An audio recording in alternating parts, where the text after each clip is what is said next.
একটি কবিতা লিখেছেন। সেই কবিতাটি আমি আবৃত্তি করার জন্য চেষ্টা করছি। পাথরের চোখে জল, সাজিনুর রহমান। সুবাস মাখা ফুটন্ত ফুল কিছু না বলেই ঝরে গেল। বাগান তার হারালো শ্রীময় রূপ। আমার দেশের বাতাসে মিশে গেছে ঝাঁঝালো পোড়া গন্ধ।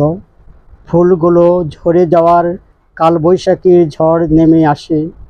আবহাওয়ার কোনো সংকেত না দিয়ে নতুন কুঁড়িতে জন্ম নেওয়ার ফুলগুলো ভালোবাসার জানালায় উঁকি দিতেই অগ্নিগর্ভে হারিয়ে গেল।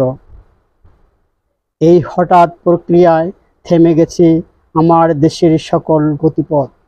সূর্যটাও তার আগুন ভরা চোখে করছে কান্না, বলছে ওরা যেন আগুনে পোড়া এক একটি উলঙ্গ কাবাব।